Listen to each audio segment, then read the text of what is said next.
Hi everyone, how are you? I hope all of you are great.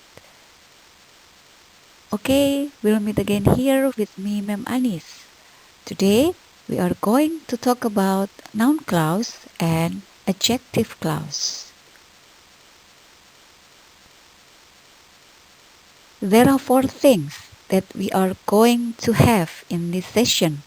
The first one is the definition of noun clause. The second one is the use of noun clause. Next is the definition of adjective clause, and the last is the use of adjective clause.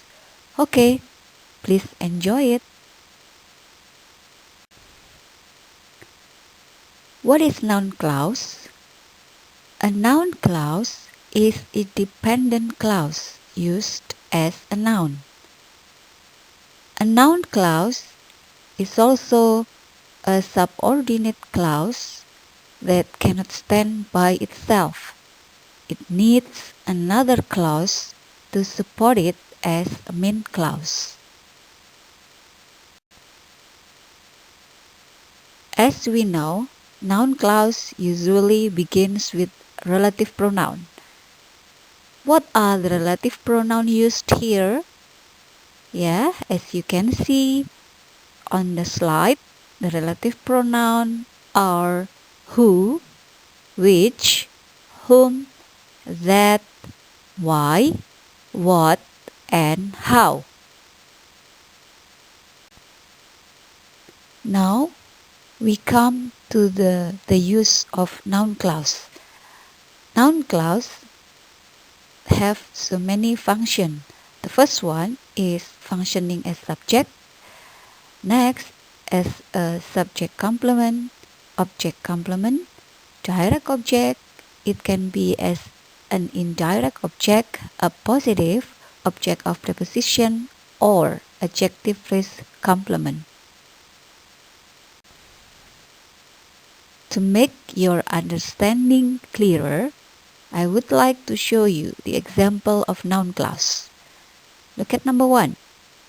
What he said was very impressive.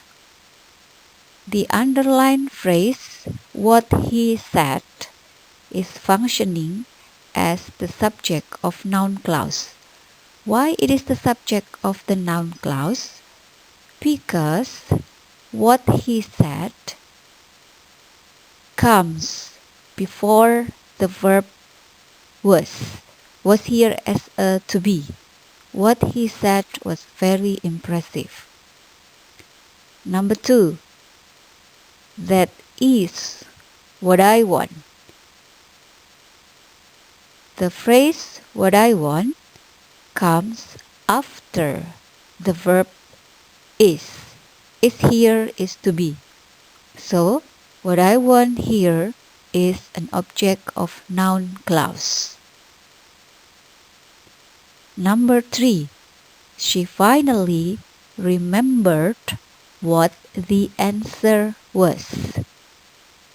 Actually, between number 2 and number 3 is the same.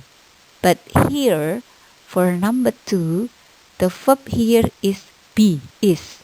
But for number 3, the verb here is remembered. This is simple past tense verb. So, what the answer was is also as the object. Number 4, you should give whoever wait at the hall a copy of your draft revision. For number 4, whoever wait at the hall, its function as an indirect object. It comes after the verb should give. Next, she gave the money to whomever she met.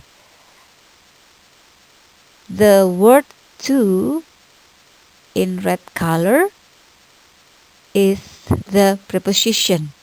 So, whomever she met is functioning as the object of a preposition.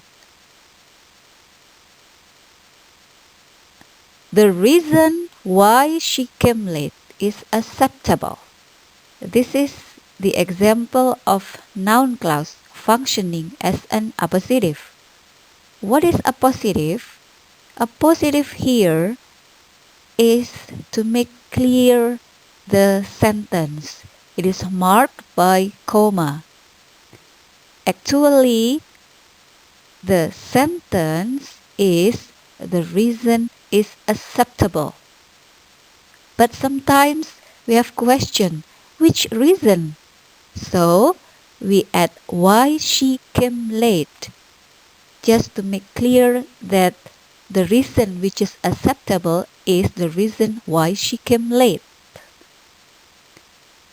And the last example is, it's obvious that you don't agree with his argument. This is the example of noun clause as an adjective phrase complement. The underlined word is obvious is functioning as adjective, so that you don't agree with his argument can be classified into adjective phrase complement.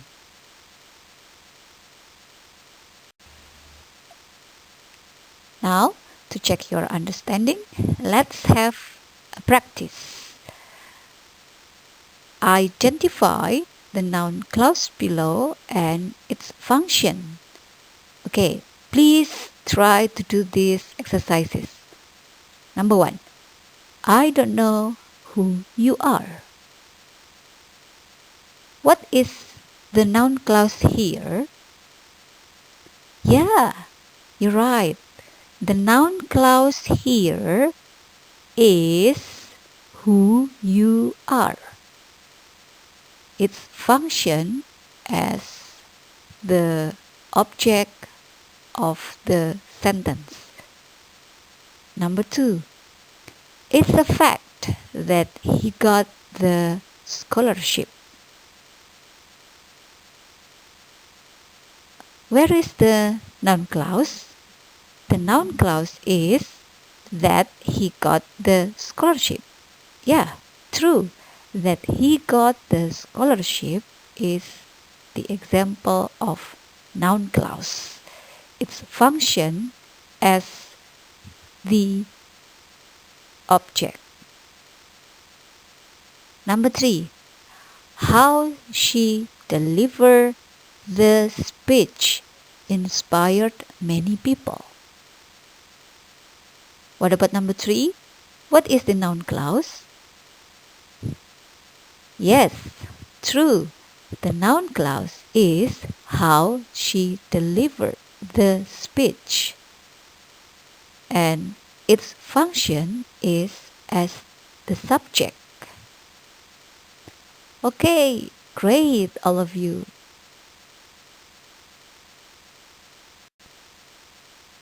Now, let's come to the adjective clause. What is adjective clause? Adjective clause is a dependent clause that performs the same function as adjective. Adjective clause is also restricted to noun phrase post modifiers.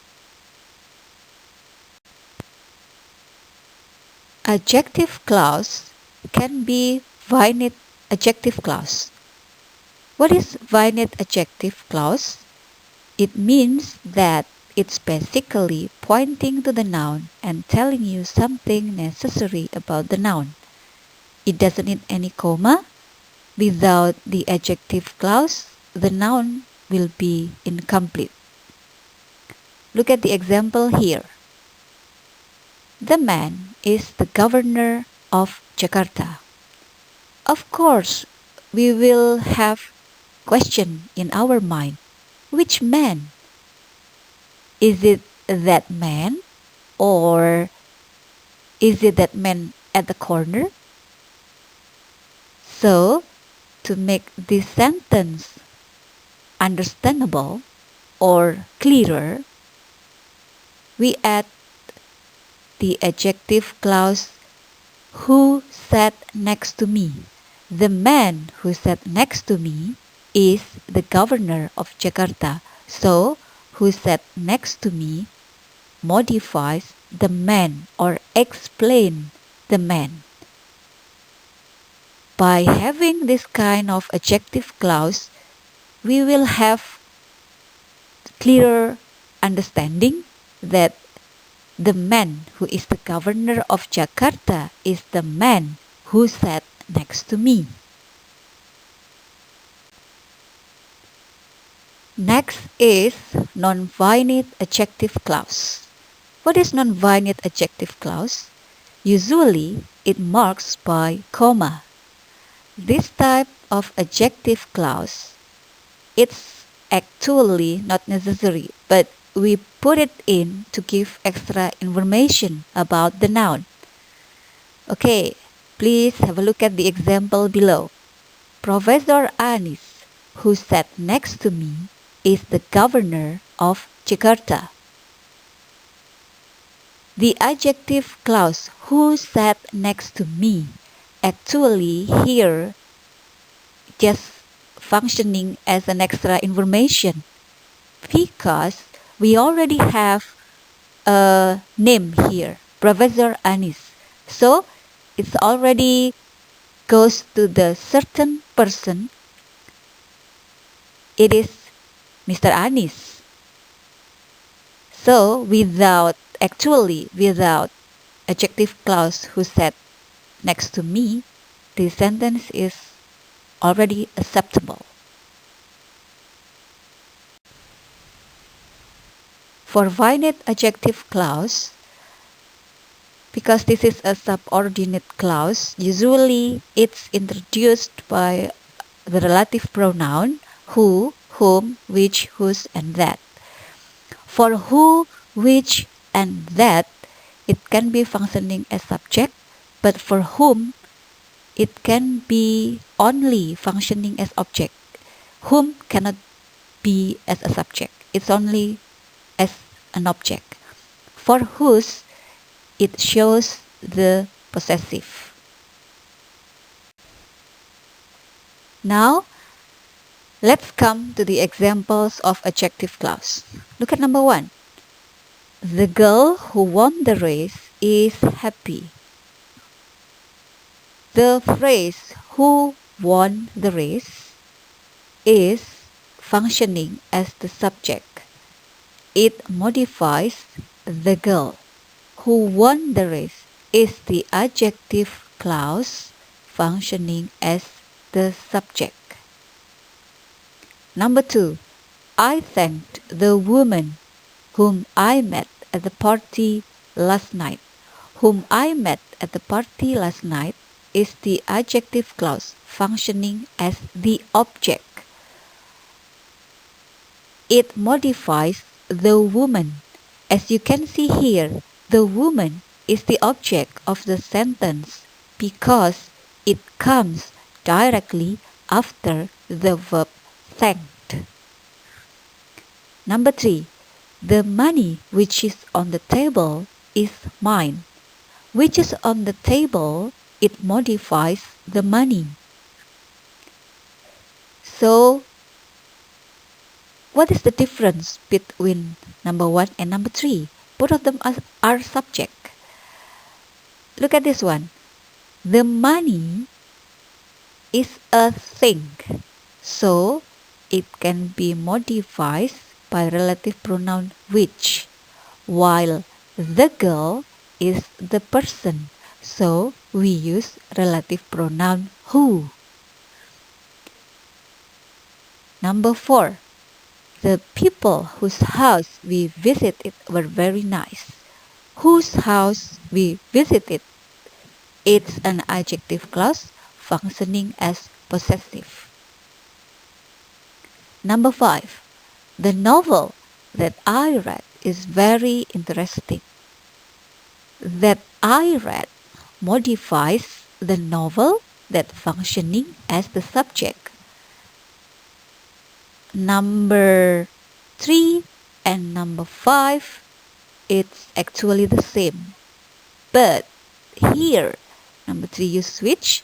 For number 5, we use that. So, what is the difference? Actually, there is no difference. Both of them are correct. So we can conclude that that can be used for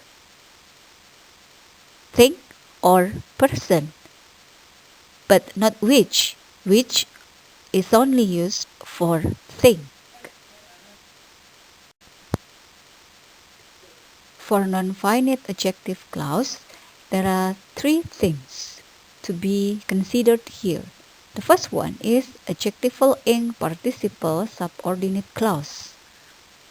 Adjective clause that is built around an ing participle to a relative clause whose pronoun is a subject. For example, the car parking at the front row is my car. Parking at the front row. Parking, here the example of ing participle. Number 2, adjectival passive participle subordinate clause. Actually, it is the same as adjectival ing participle. It corresponds to a relative pronoun as a subject. But here we use verb 3 because this is passive participle. For example, the chair made by my father was broken.